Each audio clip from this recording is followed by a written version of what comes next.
business interruptions, warranty claims, sub failures. This is the kind of stuff that keeps you up at night. These risks can hit you hard. And often traditional insurance falls short. So how do you protect your company from the unpredictable? That's where the 831B plan comes in.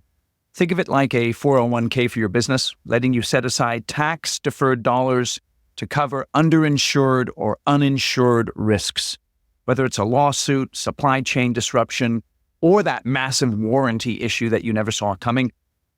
An 831B can help you to self-insure and take control. But here's the kicker.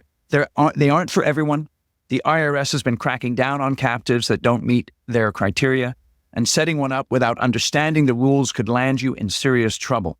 Not only that, but if your business doesn't have enough risk, or if you're just chasing a tax break, the 831B is more of a headache than a help. And that's why I'm sitting down today with Van Carlson, founder and CEO of SRA 831B Admin. That's quite a company name. He has 25 years of experience. He's seen it all, and he's here to walk us through how construction companies can use the 831B the right way to avoid the red flags that could trigger an IRS audit. And we'll also dig into when the situations occur that cause an 831B to not be the best fit. So if you're looking for practical, no BS ways to protect your business, this episode is for you. Let's dive right in. This is Eric Anderton, and you're listening to Construction Genius, a leadership masterclass. Thomas Edison said that genius is 1% inspiration and 99% perspiration.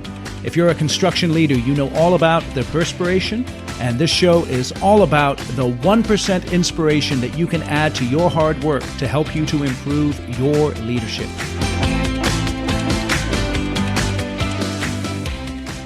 Van, welcome to Construction Genius. Yeah, thanks for having me on your podcast, sir. Appreciate the opportunity to talk to you. Absolutely. I'm having you on because you're an expert in a particular risk management strategy, the 831B plan. And I'd just like to kick right into it and tell us a little bit about the 831B and how it can benefit the business. Yeah, so an 831B is this part of the tax code that allows business owners to manage their risks more effectively and efficiently when it comes to self-insuring risk, or with traditional insurances having gaps of insurance, recognizing that as we call it an unfunded liability on their books. And it comes down to risk financing. Risk financing is typically done through paying a premium to a traditional insurance carrier, getting a policy for that. I've transferred that risk, and I finance that risk too, by the way, through premiums. A lot of times you do retain a lot of risk, unfortunately. Well, I know we're going to dive into that a little bit and kind of bring a lot of construction owners out there understand there are self-insuring risk in a lot of ways. And so really this is an incentive for them to put away expenses through the operating company, put them into a bucket, which it is the 831B plan has to feel and look like an insurance company. And it is also a C Corp. And so we're an administrator of those plans. That's what SRA 831 admin does. No different than a 401k administers your 401k plan. We just make sure you got to be compliant on it. So it's a big advantage for business owners. And it's, we really appreciate being on your platform, bring awareness to it. So tell me what types of construction-specific risks are best suited for an 831B plan, and when might traditional insurance be a better option? Yeah. So, here's the thing I tell clients all the time. We do macrocaptives. Macrocaptives are where you're replacing your traditional insurance with captives, but typically you're north of $400,000 of traditional insurance premiums between your commercial auto, your general liability, your excess risk policy, your umbrella, and then also property. So we do deal with a lot of construction owners out there. I mean, you're seeing big rate increases now. We're saying it all the time. You're paying more and getting less when it comes to your traditional insurance. And so I think a lot of times today, what we're really looking at right now, though, is like contractors default. Supply chain risk has become an issue over the last couple of years due to COVID, obviously. You've got deductible reimbursement being set up. A lot of business owners, lots of construction guys, in order to offset their increase in their premiums, are taking on more first dollar loss. And those are unfunded liabilities on their books, and they're just hoping it doesn't happen. And, for us, it's about, managing that risk, mitigating those risks, and making it more appetizing to take that risk, if that makes sense. So explain it to me like I'm a fifth grader. Exactly what does an 831B do for a construction company? Yeah. So an 831B allows you to put the first $2.8 million you put into it. $2.8 million. Yeah. Okay. And obviously and we'll kind of get into the rules of that, but Yeah. that's the max you can put into that 831B plan and still elect an 831B. And the 831B allows you under the tax code not to recognize that as taxable income inside that C Corp. So now you're able to build up a surplus and reserves on a tax deferred basis that allows you to just take on the risk and fund the risk more appropriately. So let's say you didn't do anything. Let's just say you had these unfunded liabilities on your books. You're just going to use cash flow. When it happens, you're just pulling money out of cash flow to make good on it, right? Right. And that puts the business at risk. Now you got an unexpected expense, and some of these expenses can be substantially larger than, you look at construction defect today or rework. You look at a paving company, they put down the paving wrong, or the paving from the factory from the yard sand didn't come out right, and now they got to pull all that back up and rework it. Those are huge expenses that they just eat into the profits of the profits of the project or the cash flow of business. And realistically, that's what we allow business owners to do. And so it's a tax deferred way to build up the risk you're taking on. And that just gives you more dollars to work with and keeps it out of your cash flow. When you talk about peaks and valleys of businesses, right? Cycles and all that kind of stuff. If you're having a good year, just to take a little bit off the top and park it into one of these vehicles, not only is it good risk management, it's just good business. And that's what we're here to explain to business owners. When you are doing well, you've got to maximize those good years, right? And the way you do that is utilizing a tool like 831B, because we all know things happen. Things come up unexpected all the time in the world of business. Doesn't matter what business you're. And by the way, no insurance companies out there is bulletproof. And actually, if anything, there's more exclusions being put into these policies today than there are 5 years ago. So in other words, the 831B does not replace my insurance policy. It's a supplement to my insurance policy.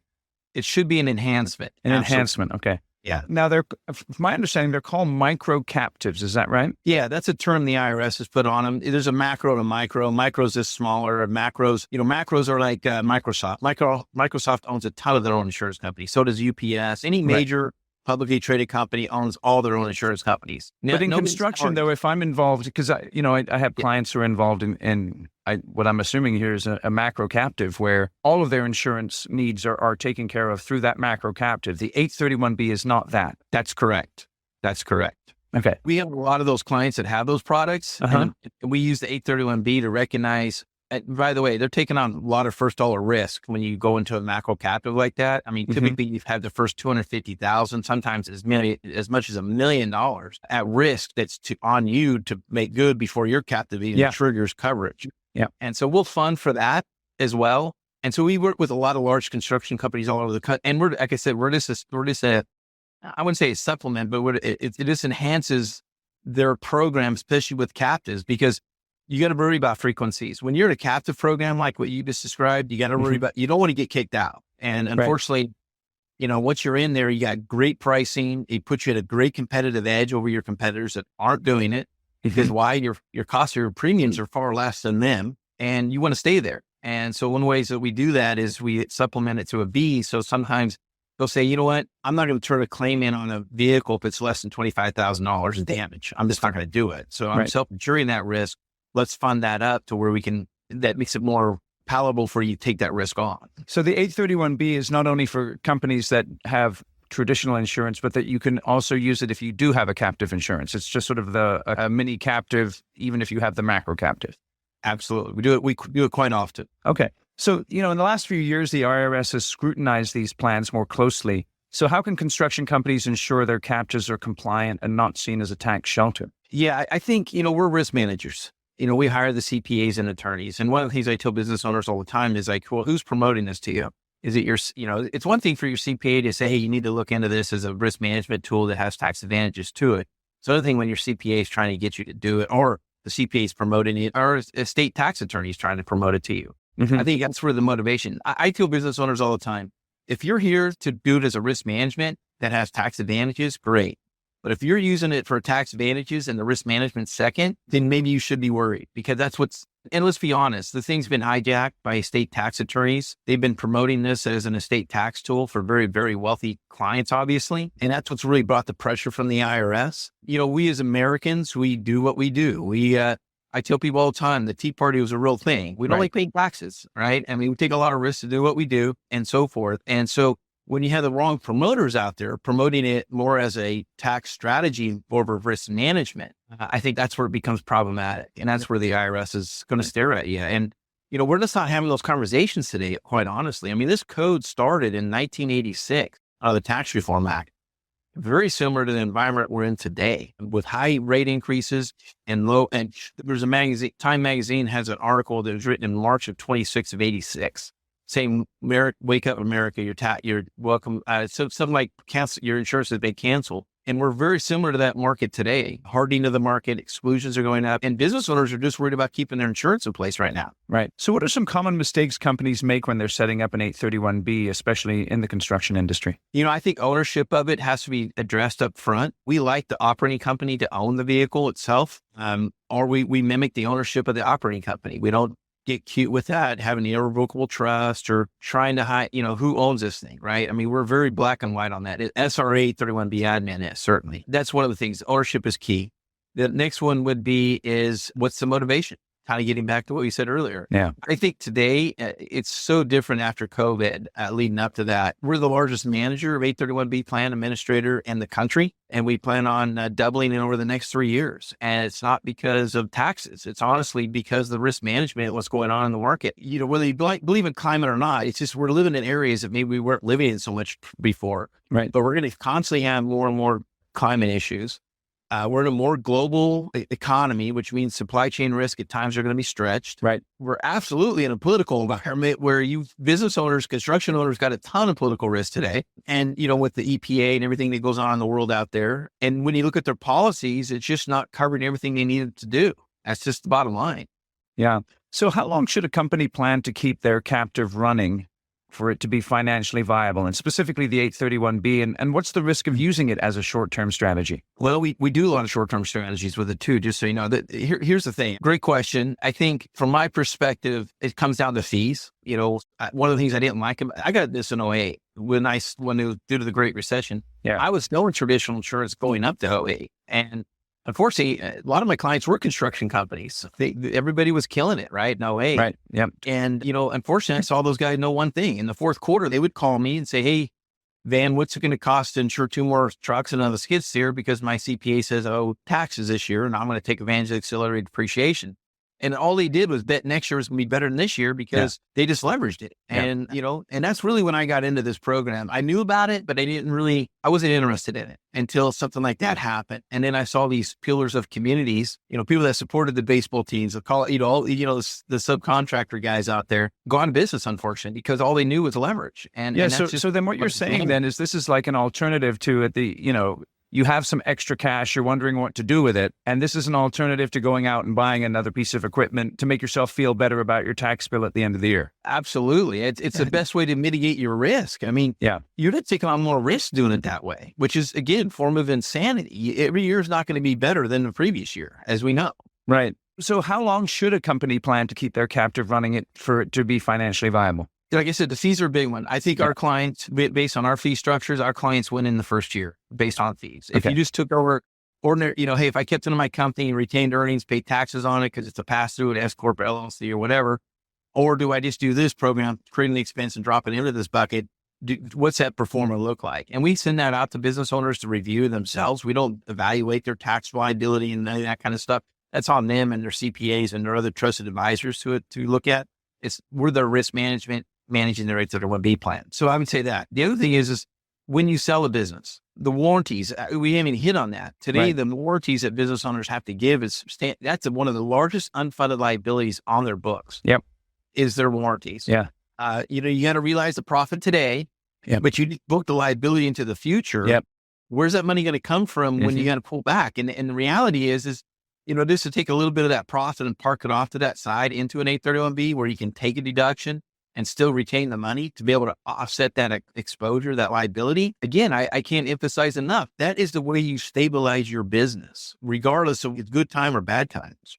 So what is the maximum size that an 831B should get to in terms of, is there a cap in terms of how much money you can put into it? Yeah, great question. We do solvency testing. So by year 3 or 5, you go into a solvency testing with our administrators. And it's a methodology we use that says, hey, listen, if you're going to keep funding, you're not having claims. And keep in mind, there's pooled claims here too, that you're going to be pooled with other other construction and other industries for that matter, depending on the types of risk you're in. So we're creating the pools. You got to create a distribution of risk. That's one of the things that the IRS has challenged a lot of these on, is there is no distribution of risk. So if you're not leveraging the law of large numbers, how can you call yourself an insurance company? Right. And because we're the largest manager of these plans, our pools are like 700-800 participants in these pools, if not larger. And so we're able to distribute the risk amongst many different operating companies. But that being said, when it comes to the solvency is, if these claims aren't occurring, we're going to ask you to take a distribution out of your C Corp as a shareholder, or we're going to have to lower your contributions down, or we got to find additional risk you're qualified to have. Right. These things are just not going to be, we're just not going to allow you to keep piling money into these things without having claims. Yeah, that's interesting. What level of administrative support or expertise should a construction company have before considering an 831B? I think they got to do a lot of due diligence. I think they try to really understand who they're getting, what you're signing off administrator. I think you got to pull in your trusted advisors. I have battles all the time with CPAs. I tell business owners, in today's world, I call it being advocacy. I'm an advocate for my own health. My doctors, I have 2 doctors. I love them to death, but to be honest with you, they see 1,500 people a month. I got to take control of my health, and no different than I got to take control of the health of my company. I got to be an advocate for me. I got to be an advocate for my business owner. And you also got to be an advocate when it comes to paying taxes. Right. And so, but still, you got to bring your CPA in. You don't want to do this blindly. And you got to, we educate CPAs all the time. But, realistically, they're afraid because they see it on the IRS is watching it. But from our standpoint, we've gone through our 6,700 promoter audit. It's been dropped by the IRS. SRAs, we've been reviewed. They're never going to bless us, obviously, because that's not something the IRS would ever do, because they don't like this thing, right? It's a manage to the taxpayer, and their job is to collect as much tax from it as possible. So there's a direct conflict with that, right? So at the same time, I think that's how long you've been doing this, and all those things, I think, is really key to your operation. I mean, I think, you just got to look back in the history. You got to look at COVID. Did PPP, did you have to rely on the PPP or ERC to keep your business afloat? Yeah, right. This thing is the PPP plan and the ERC. I mean, we're lobbying Congress all the time on this. We're getting a lot of traction out there with both sides of the aisle. Like, what are we going to do next time? Right. Let's take the hair off this thing, make it a normal business practice, no different than the 401k. Okay, if you don't like something, change it, make it more, whatever you got to do. But business owners that are profitable companies should be able to put away tax-deferred dollars to take care of their own company down the road instead of relying on the government, like unfortunately due to COVID-19. Yeah, no, that's an interesting way of looking at it. Hey, this is Eric, and quick break to talk about my book, Construction Genius. It's such a great book. You should go get it. Check out all the reviews on Amazon, by the way. We got a bunch of 5-star reviews up there. You're going to learn about time management, high performance, communication, running great meetings, clearly defining the purpose, personality, plan, and top priority for your business, diving into sales and marketing, particularly about selling. People like to buy from people that they know, trust, and like.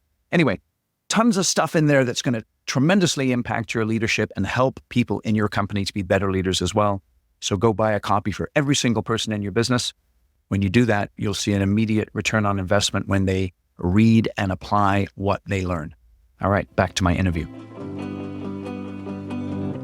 So if a construction company decides an 831B doesn't work for them any longer and they want to unwind it or exit it, what are some of the challenges involved with that? Because obviously going in, everything's all awesome. You buy into it and everything like that. But then you get to a point where this is not for me anymore. What do I do? Yeah, it's a great. I mean, we have at least 10% of our clients every year do that, and that's either because they sold, partnership split. The big 3 Ds: the death, disability, and divorce happen, right? In the operating companies are right. So from our perspective, we make it very simple. It's a $3,000 closing fee, and it really pays the final tax returns. Right. Of C Corp. And it's dividend it out. So you're a shareholder of the company, or your operating company is a shareholder of the company. We see, we're dealing with a lot of merger acquisitions right now where we see clients take on a lot, even when they sell their construction company, they're still retaining a lot of risk on the books. Either they are carrying the note on behalf of the business owner, the new business owner, or they're taking on warranty risk. A lot of times what we see in construction world is they get devalued when they go to sell because of the warranties they have sitting out there. So either you prepare for that, you build an 831B, you fund for that, or you fund at closing that says, hey, if a warranty happens, you're going to use these dollars. I'm going to get my price and I'm going to make it be a lot more attractive because you have another bucket of money out here to handle my warranties. You know your warranties. You've been running your company for a long time. And so, new owners will look at it, look really scary. Of course, their guy on their side is going to try to devalue your company because of that. But I bring it in on the asset side where it's a value that, hey, we've got money sitting over here in the event of. So that's interesting. So that's a potential strategy then when you're thinking about selling your business or exiting the business, is to set up an 831B as a way of enhancing the value of the business to a prospective buyer. Absolutely. I mean, a new buyer knowing, hey, they got that warranty funded and I'm not assuming that risk from day one is huge. Yeah, it's interesting. Can you give examples of construction-related risks that an 831B can cover, which may not be available through traditional insurance channels? Yeah, you bet. I think one of the big ones we look at all the time is your professional liability. They're putting a lot of endorsements on general liability because, it doesn't matter if what construction you're in, you're consulting. Yeah, right. A lot of times you got to be very careful whether your general liability is going to trigger coverage for you on that. A lot of times they'll exclude it. So professional liability, make sure you got on that. I can go on and on about, I know certain situations, construction defects is a big one. Yep. A lot of states after '08 passed legislation that you're on the hook between 6 and 10 years, depending on the state you're working in and the construction work you're on. So you as a GC, you're responsible for not only the workmanship, but also the product you put in that building. Right. Or on that road or whatever you did, right? The bridge work, whatever you're doing as a professional in a construction business, you're on the hook for that.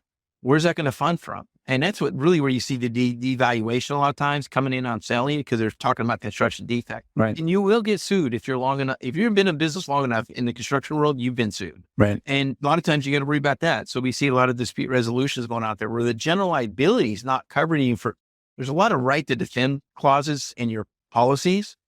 But unfortunately, and I read a lot of periodicals when it comes to what's going on in the claim world right now. Right. And insurance companies are getting off those claims.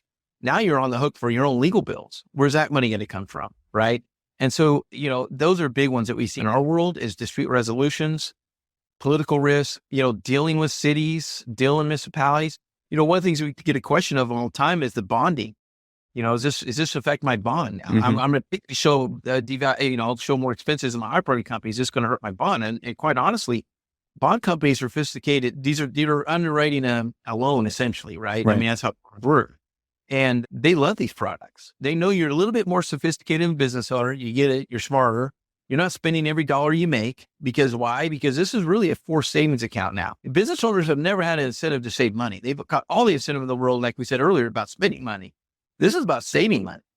And to me, you honestly, as a talking with bond companies, you make yourself a better risk for the bond companies. And this is the backdrop to that. Let's say you do have a bond exposure. We can write a excess or make it first dollar risk under the bond, under this product as well. And so that's a big thing for construction companies. Obviously, they live and die based on their ability to bond. Let me ask you this then. So let's say I put the right amount of money into my 831B. I'm not trying to game it. I'm just doing the right thing. I don't have claims. Is there any investment benefit that I get? If I'm parking my cash here, what do I get as a result of that? Because I know that's one of the things that's attractive about captives is you get the money back, et cetera, et cetera. How does that work with the 831B? Yeah. So you signed an investment agreement, which you can and can't do with the money. And really, it's self-directed.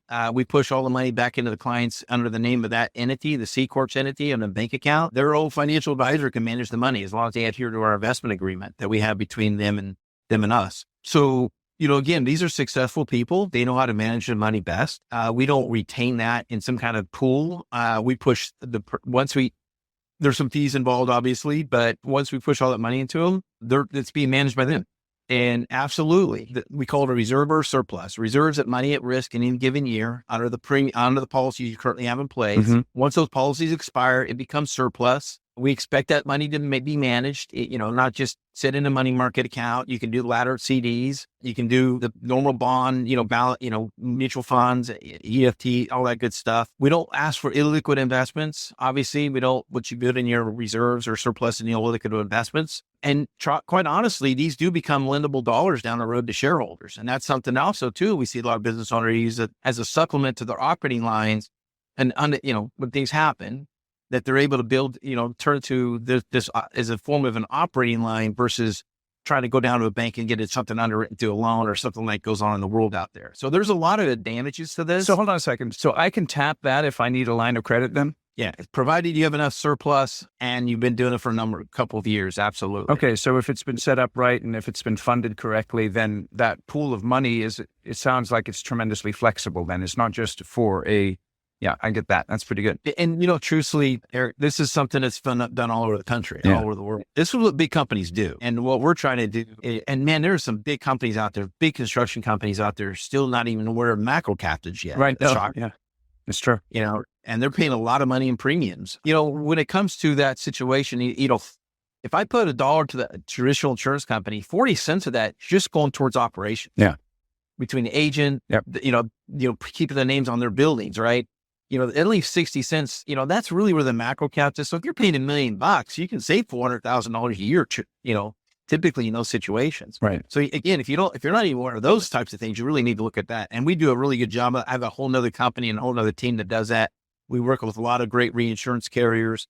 And then we come in under the 831B and we supplement into that as well. It's like, hey, you got first dollar risk under your macro captive for the first $250,000 a year of property damage. Where's that money going to come from? Let's just fund a little bit at a time. So God forbid, if it does happen in the next 3 to 5 years, you're not turning to this year's profits to rely on it to make sure you can survive. You're turning on to the last several years' profits that you've put in place. And it's a much more effective and efficient way of running your company. So, which companies are not a good fit for the 831B? Like when you start talking to a company and they're like, Van, we'd like to work with you. And you're like, red flag, sure. It's not going to happen. It really depends on the attitude of the owners. I mean, if they're in the buy and spend mode, meaning they want the new boat, the new cars, the new house, all that kind of stuff, it's just not our client. I mean, realistically, and we don't see that a lot, honestly. Our typical clients, people in their 50s, very successful, family-run businesses, quite honestly. Yeah. And a little bit conservative in nature. They know their business and they've done very well in life. And now they're just trying to look, okay, how do we mitigate some of this risk? I've taken risks my whole life. How do I start to mitigate it? Yeah. And we fit in pretty good with those types of clients. But, if you're in the buy and spend mode and you're aggressively trying to grow your company to where you put every dollar back into your company, right, which I can appreciate, that we're probably not a good fit for you. Okay. Honestly. So what are some alternative risk management strategies then that you'd recommend if an 831B is not a good fit? I think today's world with insurances, the way they are, you got to put yourself in a bigger first dollar loss, I should say. Yeah. You're going to have to offset your premiums. I think that's one of the things that's probably concerning. And more importantly is if it's not a substantial claim today, you got to really wonder whether you should turn it in. Because honestly, it's going to hurt it hurts your program. It hurts you from the standpoint, am I going to be non-renewed? Right. Or am I going to be put out to the surplus markets where I'm going to pay a lot more money in premium? And I have just better off paying that claim myself. And this is where you got to have an agent that really knows what they're doing. And there are some really good property and casualty agents out there. Unfortunately, there's some that are just not. Right. And they're not bringing you new ideas. They're just bringing you a renewal and saying, hey, you got a rate increase this year. And oh, by the way, you're not going to be covered for mold anymore. And here's why. You know what I mean? So there's just a lot of things out there. And I think, again, this is being proactive. You got to be an advocate for you. You got to be an advocate for your company. Yep. You got to be and it's one of those things where you got to work on it and not in it. We as business owners are busy all the time and we get into the minutia of business, right? But these are one of these tools that you really got to take a step back and say, okay, what am I missing? And quite honestly, I've seen it. If you're doing our type of program and you're doing a macro captive with an 831B plan, it puts you in such a better competitive edge over your competitors like nobody else's business. Right. Especially in competitive bid markets like we are today. Yeah. When you're looking at an 831B, let's say I'm sure you've probably done this before where someone set one up and then you come and take a look at it and it's been done sloppily or it's just been done ineffectively. What are some of those sloppy, ineffective things that cause you to say, man, this is not done right? I have two big red flags. Is there's not a defined claims process. So meaning that if you don't know how to file a claim or there's not a defined claims process, you got to be worried about that. Right. The other one is if you haven't paid claims that are unaffiliated to you. Like if you participate in pools, and by the way, we're happy. We got videos on our website, 831b.com. If people need to understand that, or they can reach out to us through that too. But they really need to understand that there's got to be a distribution of risk. That's going to be the first thing the IRS is going to attack. Right. And they've been very successful at it. I mean, they're cherry picking cases, obviously, that they obviously had bad facts in, and it was done for estate tax planning versus risk management. That's why in the cases that have come out in the last several years, that's basically what was motivating. This was back in, a lot of these cases were 10, 12 years ago when they first started. Now they're just now coming out in court. But so those are big ones, I think. And we asked, the first thing we ask is like, hey, what claims are you paid that are not your own? And where's your defined risk claims process? And the reason why that's important is because if you don't have that and you're told you're in a pool, we as an administrator, we have a fiduciary to the pools, right? Meaning we can't just cover a claim to cover a claim. There's got to be a process to it. Right. Without it, our clients, our 800 some odd clients wouldn't appreciate us covering claims that they're having to participate in that weren't warranted or legitimate claims. Of course. And so that is probably the biggest red flag to me is what's your claims process? Because if you don't have one, then you got to wonder, first off, am I in a pool then? And are you guys covering claims? How do I know you guys are covering claims I should be participating in? So it's interesting for you, on the one hand, it's funny, you got to look at that analogy about looking after your own health. On the one hand, you've got to look after your own health then by weeding out the leaky people.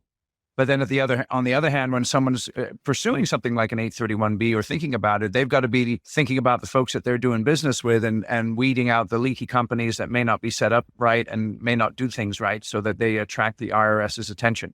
100%. And like I said, if they're selling the tax code first or trying to tell you, say, hey, we're going to put a life insurance in, we don't allow life insurance beyond in these things. Oh, interesting. And so that's another big sales pitch, and why don't you allow life insurance? I'm just curious. You're using tax-deferred dollars to fund a tax vehicle that doesn't get taxed. If you want the IRS to come and get you, just keep telling everybody it's tax-free.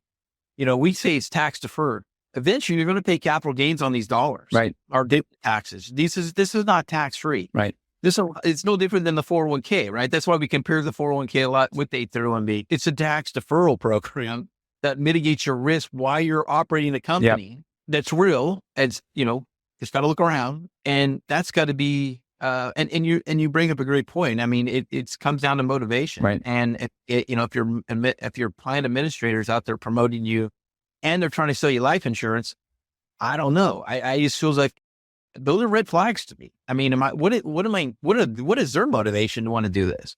We're here building a company based on risk management strategies. So you look at any of our marketing materials in our periodicals, anything that we write, and we write a lot of articles out there, a lot of op-eds. Mm-hmm.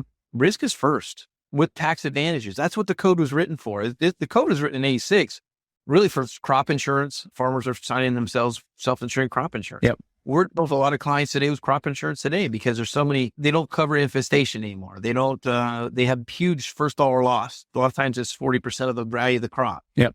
We're dealing with a ton of different companies out there. Cement companies today, cement trucks now, just on commercial general liability. They're all typically on the first 50,000 to 100. We've seen some with $250,000. So if a cement truck runs into a car, the operating company's on the hook for the first $50,000, $100,000, $250,000 now. Yeah. Big fund and a lot of unfunded liabilities on their books, unfortunately. Yeah. It's interesting. This is great conversation. So just, Van, tell us a little bit more about your business and how people can get in touch with you. Yeah. So we're 831b.com is the best way to get that. Mine is van at 831b.com. Mm-hmm. So if you want to reach out via email, I've got a great sales team here internally. We also have about 150 representatives around the country who represent our products along with wholesalers. And, we're like I said, we're driving this to make a normal business practice, not out of the taxes. Taxes are an incentive, obviously. That's why Congress passed that code back in 1986, almost 38 years ago. No, 38 years ago. Yeah. But at the same time, though, you owe it to yourself as a business owner. You've taken a ton of risk it's not easy taking an idea, running with it and turn it into a profitable company. Now, how do you maximize that? You've taken risk. Now, how do I mitigate that? And how do you keep what you've done? Right. And 831Bs. And by the way, it's just another toolbox. It's absolutely not a silver bullet, and by no means, but for the right client, it's a great tool. Excellent. Well, I appreciate you breaking it down for us, Van. I appreciate also you not presenting a magic pill to us and giving us some, just another alternative for people to consider. And really thank you for coming on the podcast here today. Yeah, thank you. I really appreciate it. Appreciate the opportunity to educate always. Absolutely. Thanks for listening to my discussion with Van today. And again, 831B may not be a fit for you, but it could be. And if you're interested in reaching out to him, Check out the links in the show notes. Go to his website, 831b.com. Thanks for listening to the episode today, and feel free to give us a review and rating wherever you get your podcasts. And we'll catch you on the next episode.